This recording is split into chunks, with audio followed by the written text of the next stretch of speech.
So one of the hardest things in my life is hosting a radio show with my wife over here. What? Okay. What are you talking about? No, I think it's awesome. It's whatever. I just say it. It's interesting. I never know what you're going to say. You never know what I'm going to say.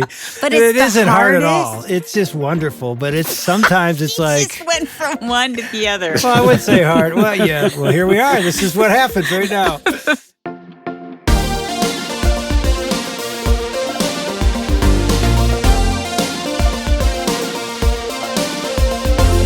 Welcome to Family Life Today, where we want to help you pursue the relationships that matter most. I'm Shelby Abbott, and your hosts are Dave and Ann Wilson.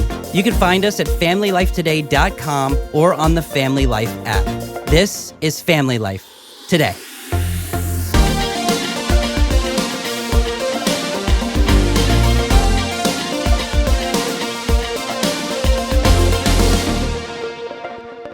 We've got two people in our studio that do this every day. They host a radio show. Brant, Hansen, Sherri, Lynn are in here together.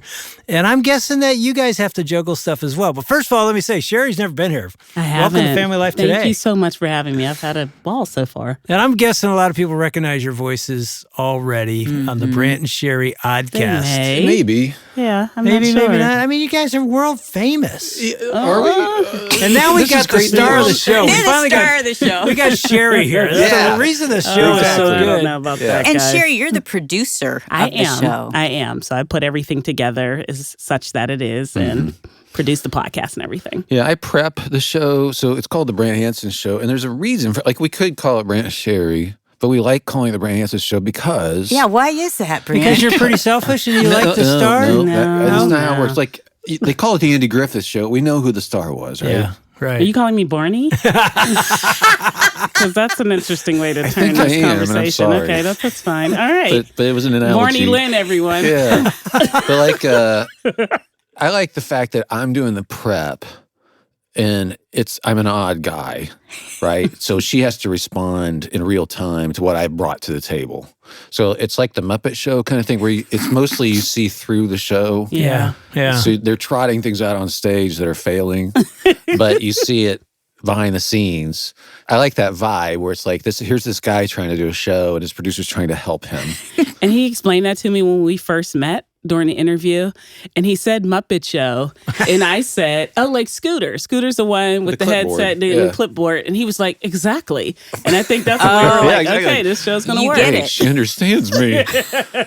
So yeah, that's a huge part of it. Now, how did you two end up together? How'd this come together? I wanted to be a news guy originally. It just kind of mutated into be hosting a show. And she applied for a position to help me. Didn't know who I was or anything, but just kind of on a lark. And so we Skyped, and I looked through her resume, and I was intrigued. And she had never left Pittsburgh. Yeah. She's from there. When we Skyped, my boss was with me, and Sherri and I hit it off. We just started laughing about stuff. I had never talked to her before, but it was just an instant like, wait, I get this. And we have very similar background, even though she's black, I'm white, she's single, I'm married, Sounds like you're just alike. Yes. Everything lines up perfectly. Yeah, right. But very similar church in an analogous way, like similar experiences, similar like single moms, that kind of stuff. Both have a brother. Yeah. We both developed this kind of strange senses of humor. A lot of that just comes from shared trauma, but also like understanding how good God is through it all. So, yeah. Sherri, what is your background? Fill us in. I started out when I went to college, I wanted to do film, and then somebody let me in a radio station on the college campus, and I was sold. And that's all I wanted to do, nothing else. And to the dismay of my mother, because I didn't go to any classes, I would just stay in the radio station and make things. I like to make things. So I would make dramas. I would do different voices. I'd bring people in, let them do voices, put this big dramatic thing together, tape it. And back then there were cassette tapes, right? So you'd tape it and then everyone would pass it around like, oh my goodness, look what. So I love that. That's why producing is really up Yeah, it my sounds like you alley. were producing then. Oh my goodness, And you're I love creative, it sounds I like. love making things. Now, when you came to the Brant Hansen Show, were you just going to produce and not be on air, or was it always a little both? No, I tell the story where they explained to me that this was not an on-air position, and they kept saying that. And I was like, okay, that's fine, because I had been through so much in my career not great stuff, that I prayed to God, if you just put me with somebody humble and smart, then I'll serve. And if that's phones, if that's helping with content, I really didn't care. I just didn't want to be in what can be like a ego-driven kind of, even in Christian ministry, right? Christian media, that kind of ego-driven, it just, I was so turned off by it. Actually, I was trying to go into news, like he said. I was so tired of it that I wanted to go into something secular. And when the job came up with him, I was already interviewing for a news position in Jacksonville, Florida.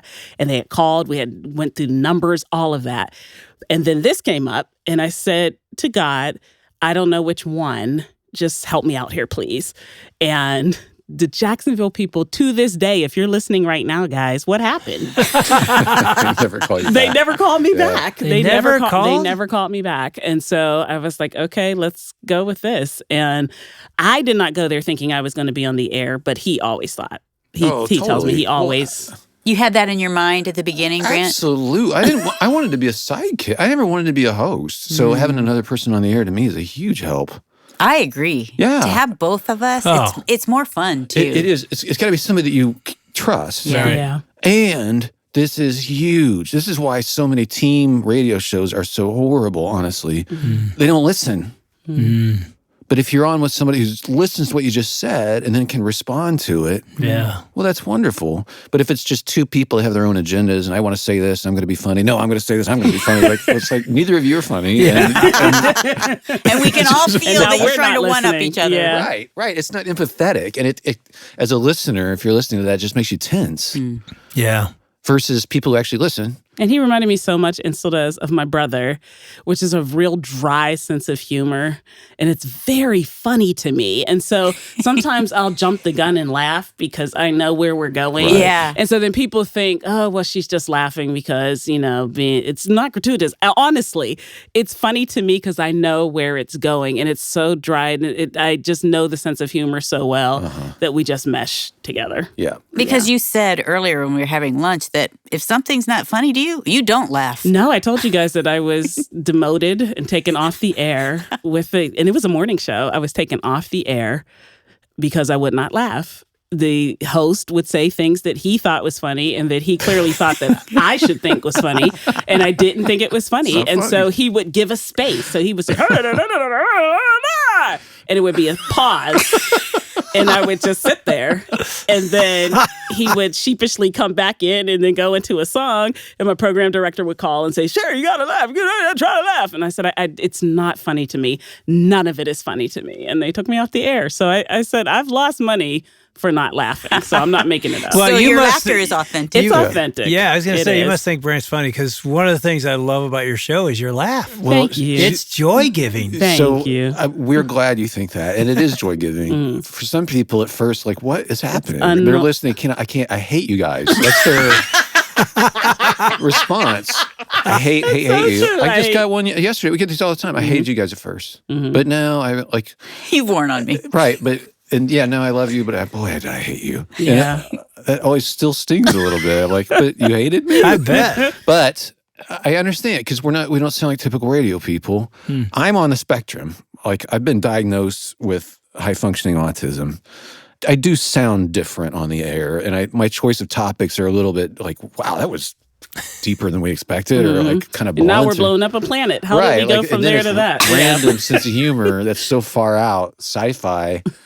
So I know I sound different. She comes in with this boisterous laugh. She's got totally different sensibilities than me, when it comes to like just background and stuff in her family and my family. So it's really exciting how it meshes, but at first it's really bracing to people. And it was bracing to me when people would say, when we started, they were like, oh, I love your laugh or I hate your laugh. I had never considered my laugh. Ever. Really? Because my whole family laughs like this.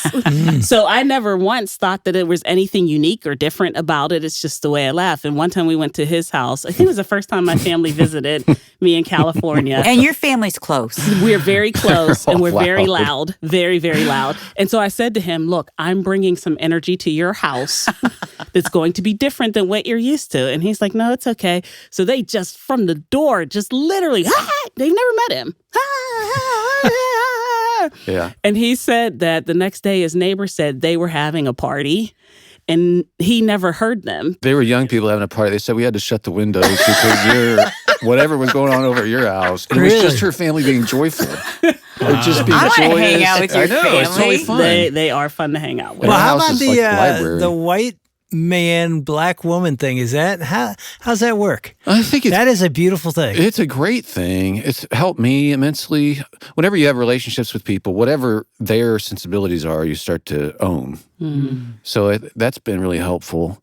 And I think it's been instructive too, and you can obviously address this from your angle, probably way more interesting. But for me, it's so nice to just have a shared project that's a kingdom thing. Because it's one thing to say, let's get together and talk about race. Let's have some black people and some white people. We'll come to a table that's round. It's always a round table. Right. Yeah. Right. Maybe if y'all start talking at square tables, we can get something together. But it's a round table. It's just dialogue. And I guess that's okay, but it's like, no, let's do stuff together. Yeah. Shoulder to shoulder. I'm sure you experience this with athletics. Like there's something bonding about our coach just yelled at all of us. Yeah. Or we've got this common thing that we're working on together. And then in the process, you work through stuff. But you're on each other's side. Yeah. Right. So it's the shoulder to shoulder thing. For us, it's a daily having to work. So that's not even I don't know, you should talk about it too. Well, no, it's something that you talked about in your book where knowledge doesn't change people's hearts, relationship does. And so I lived as a lot of African Americans do, which I always say we parachute into the majority, quote unquote, world. So we live in our community and then we parachute in and we work and then we go back to our community, right? But we think we know, I'll say me, I think I know more than I actually do because I didn't have any actual friends that were white, if I can be honest. Yeah. I learned a lot of stuff in history and all that, and then you think you know, right? Because I read this book, and this book is majority about white people, right? So I'm like, okay, yeah, then I know now. But then when the relationship comes, that's different. And so then when people start to say things, it's like, wait a minute, you're talking about my brother. You know what I mean? It's that's different now. Like, we're like, don't they all? Wait, no, my brother doesn't do that. My brother doesn't say that. My brother doesn't think that. But that comes from relationship, and it comes from us. Sometimes we have not done a show. We come into the studio, and something's going on in the world, or something has blown up racially. We'll put best of material on, and we have to talk it through. We argue for 2 hours, and you go, you know what? Tomorrow's going to be a best of. We don't have the energy to do the show. But man, I wish I could give that to people. Yeah. Well, you trust each other enough to be able to have that dialogue. Yes. Well, right. So that's just it. It's like you have to be engaged in mission together. It can't just, like, if we just got together every week, even if it'd been over 10 years, but like, let's talk about race issues. Like, that's doomed. Yeah. But we're working together as part of one body to be a blessing to people. And Brant, you're not only working together. One of the things you said over lunch, Sherri, was that your family's super close. We are. Oh, and totally. so you left them, and now you're living in Florida. At the time, no family members were there. But you said something. You said, Brant's family has become my family. Yeah, they were my family. That's all I had. When I left Pittsburgh, I took the job, and I'm not married. I don't have kids. It was just me. And so I would just go over their house. Sometimes I pop, like, my family is a pop-in family. Dun, dun, dun, dun, dun, and then just in, and we're there till we feel like we want to leave, right? I didn't do that, but I would pop in. They were so gracious and wonderful. And He was more than a coworker. Oh, absolutely. That's my brother. Oh, you just called him your brother. He's my brother. My mother calls him her son. And my mother was in the hospital, and she knew Brant was going to be on Good Morning America. And she told every single person on that floor, every nurse's aide, every nurse, every doctor that came in, my son is going to be on Good Morning America. If y'all want to watch it, y'all can come in the room with me, and we're going to watch it together. And so it never dawned on me that a white man's face was going to pop up there, and this very African-American woman sitting in this bed. the anchor was black. Yeah, and so he was interviewing me. She's like, right, "That's is my, that your which, son? Which one Is your son? They're like, no, and then they put his face up. She's like, there he is. And they're like, did you adopt him? Or so my mother thinks very much of him as her son. And sometimes I'll go to work and she'll be riding with me because she wants to drive somewhere else. And she'll say, tell my son to come down and give me a hug. And he'll come down and give her a hug. And I want to be in your yeah. family. It's just, again, I wish I could give this to people. Yeah. Because this is the actual work. Relationship is the actual work. It is. And if you can get to that in a place where we both say Jesus is Lord and Calvary is the central thing for both of us. Yeah. Right. Not anything else, not identity, not politics, not all of that stuff. Calvary is the central thing for both of us, and we're working in mission together. It is just the sweetest thing. The way we talk about it, too, is it's like, and we would hope that the entire body of Christ would talk about it, would be, it's Calvary is the last word. But people talk about, Calvary, but this issue. Yeah, Calvary, but this other thing. Calvary, but we need to discuss this. I'm like, no. It's that issue, but Calvary. That's it. Yeah, that's a real issue. We should talk about it, but Calvary happened. That has to matter. And if that's the basis, we've got hope. Yeah. Because it's like, maybe my side's messed up, your side's messed up. Maybe I said this wrong or you said that wrong. Like, okay. And maybe I need to pay more attention to this or you need to pay more attention. Okay, right. But Calvary happened. And that's how we stay together. Right. That's how we stay connected, right? And so I never have to pretend like something isn't happening. I never have to pretend like something didn't hurt or something I saw doesn't sting or like, man, how do I get past that? That's why we can go in the studio. That's why we can talk about it because of Calvary. I don't have to act like it didn't happen. Yes, it did. And yes, it does hurt. But what glues us together, it's supposed to be for the body of Christ, glues us together is, I don't even know if it's popular to say anymore, but it's the blood of Jesus, right? Yeah. You know, it's interesting too, because your heart does tend toward people you have relationships with to defend them, for instance. That's my friend you're talking about. So an interesting dynamic of that is, so we talk on we're on a lot of stations, mostly white people listening because we're playing CCM Nashville music on these stations. But now they know Sherri, the listeners. So even if they're in an all-white type situation, they got no relationships. And we hear from people like this too, where like before they had this knee-jerk reaction to certain things, but now they have a relationship with Sherri. Right. You know? So if they hear Sherri say something, it maybe, look, that's my friend. I have to listen to that. It's really interesting. It's a very sweet dynamic that can happen there because radio is so relational that people now, it is a friendship. Like we're being honest on the air and vulnerable, so people do feel like it's a friendship, but they grant Sherri that space if she says something that they wouldn't have agreed with before. But now it's like, that's Sherri. She's got a point. And in some ways, you are going to represent just like you're going to represent white. Yeah. Your voice is going to represent, well, that's sort of how white people think. Although it's not true, but you're going to represent, that's how a person of color thinks. I can validate that because I like her and she represents. I didn't know, if they don't know anybody. Right. And there's no person in their life, so they just have what was just fed to them on the news or the worst behavior of the worst people in the world. Right. Good grief. Which is what everybody has. We're, regardless of race, we're segregated now as far as just isolation. Yeah. We don't have those friendships. We don't have those relationships. So, we always talk about a gracious place to fall. Like, say something and be like, that didn't come out right. Or, whoa, I remember I tell a story how I made a social media post about some black film or something. And I thought it was just rip-roaring hilarious, guys. It was just, to me, it was the funniest thing ever. Because, and everybody, family, friends, go ahead, girl, whatever. And he screenshot it and he sent it to me and he said, this makes me sad. And then as soon as I saw it, I read it like he would have read it. And I was like, oh. Yeah. I am so sorry. Now, I can dig in my heels and be like, well, then you get off your high horse. Well, I can do that if I want to, right? We can do that. But that's my brother. And I saw what he saw. And I was like, okay, because a lot of times we're posting things, we're doing things to our little corner of the world, our little group of people, right? But when you expand that net, then you start thinking, and then if you don't think, you have that relationship where someone's like, here's how I see that. And then I'm like, you know what? That's legit. And just take it down. I'm sorry. Yeah. That was wrong. I'm sorry. I was preaching years ago, and I made a comment in a sermon, something along the lines of another religious belief. And I said, can you believe people actually believe that? And went on. Guy came up. He was actually back in the days when you did skits. Yeah. Like you used to do on radio. Yeah. We'd do them live sometimes. He was an actor and very good. And he comes up to me in the green room and goes, hey, can I say something to you?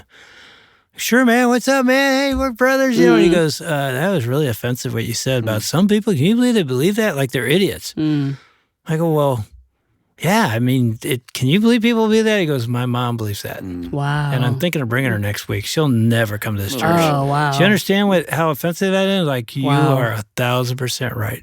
I'm tearing right now. It's like, thank you for pointing that out. See, but you guys are doing for each other. Yeah, you have do a that. gracious place to fall. Man, Yeah. I fell there. And then you just get the big, I always tell him, I let him fall. And then when he gets up, I punch him in the mouth. And then he falls again. And then gets But up. it's a gracious place it's a to gracious, be punched. And I had a guy who was older than me. He heard me say something on the air. Immediately after this morning show I was on, I was trying to be funny. I can't remember what I said. He calls me and he's like, don't ever let me hear you say something like that again. That was disappointing. Like, you made fun of people. They didn't deserve that. And Brant, you're live, right? Yes. Yeah. So but he's called me after the show. Right, I know, but it'd be It hard. had gone out there. Yeah. And he said, Hansen, you're better than that. I love you. Bye.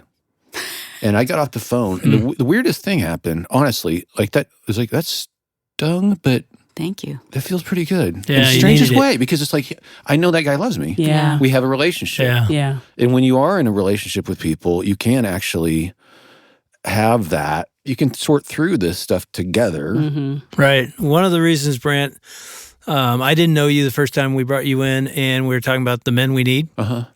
You wrote Sherri forward? wrote. With the forward. Yeah. Sherri, you wrote Yeah. a forward She told me to write endorsement. the I book. did. And I remember reading that and going, okay, he's the real deal. That's what you Oh, said. that's sweet. Because Yeah. you basically said, do you remember? I remember saying that I told him to write the book because I saw men responding to him. And I knew that I grew up with my own issues with my father, who was very abusive and all of the, went through a lot. I said, if this weren't the real deal, Right. I wouldn't be Right. working with him. Yeah. And if he dared write a book, Right. I Right. burned that whole Like, oh, studio to please, the right? I'm not just leaving. I'm And making I- sure you can't do anything And I else. specifically remember you saying, I've been in his home. Yeah. What he writes here, he lives. I'm like, done. Let's Yes. go. So and then I credible. saw his daughter and his wife were safe. Yeah. And I never knew that growing up. And so I remember because I always felt from my own point of view and my own background that the measure of a man when I saw him was how his daughter looked at him. Oh. So if she looked at him and she had even an ounce of fear, I felt like we should all be afraid, right? But if she looked at him and I saw safety in her eyes, then I knew he was trustworthy. So the minute I walked in his house and I saw Julia look at him, I was like, all right, well, we're okay. And that was Wow. probably like, first few days of working Has there with been you. some healing in you as you have watched him with his kids? I think there's been healing with him. And if I'm honest, there's been so much healing watching my actual brother with his girls and knowing how we grew up. He's a good dad. It's hard to put into words. 5 stars. Yeah. Really? He's unbelievable. Yeah. And I admire her brother as well, because when you're both from this background where you're afraid when your dad comes home, or I hope he doesn't. Like, I hope I just need some peace. Yeah. But then you see that car pull up or something. Yeah. So you live out the opposite of that, right? As a guy who's like, that's not gonna happen to my. So being able to come home and your kid's like, Daddy. They're excited. Like, what's the next joke going to be? What's the next fun thing? What's the next? And like I told you guys, like they'll listen to our podcast. My kids will listen to the podcast, but that's her brother is the exact opposite of what they had gone through, and complete respect. Yeah. And his daughters feel totally safe with him, and so very. amazing to watch. I saw my little niece. She's so delightful. And I told my brother, if I'd have had you as a dad, I could have been delightful. I missed that. Could have been. You should think what might have been. Might have been. It's a big picture there. I think so you're pretty close. delightful. Oh, well. Well, we haven't even talked about what we're going to talk about yet. We're going to do that tomorrow.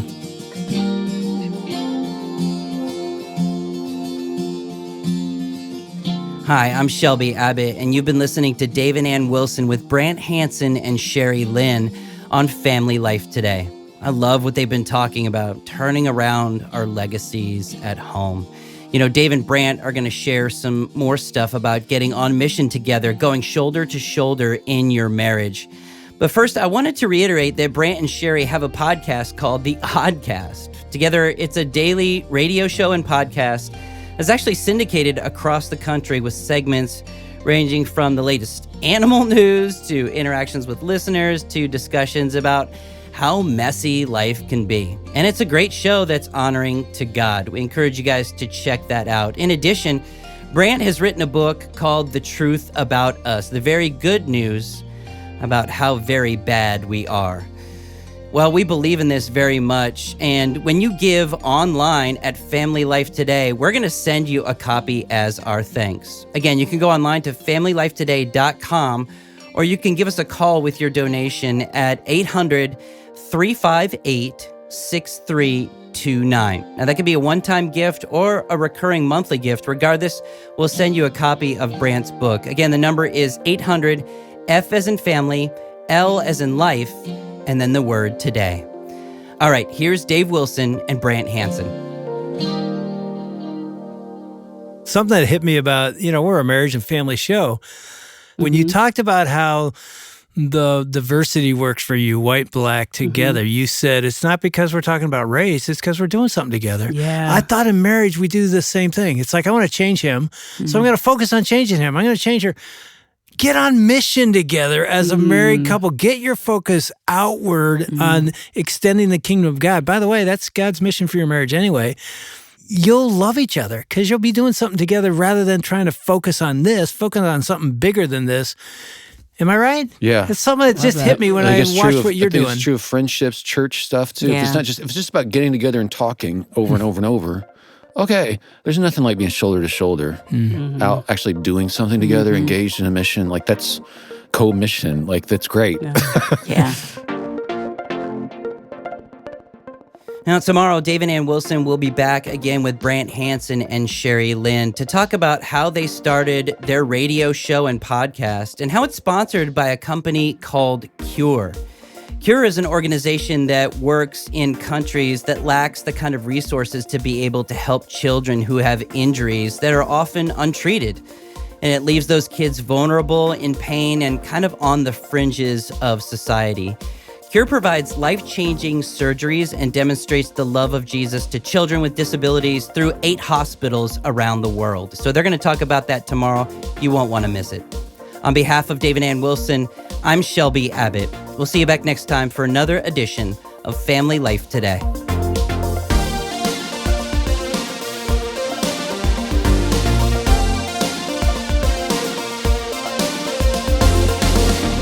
Family Life Today is a production of Family Life, a crew ministry, helping you pursue the relationships that matter most.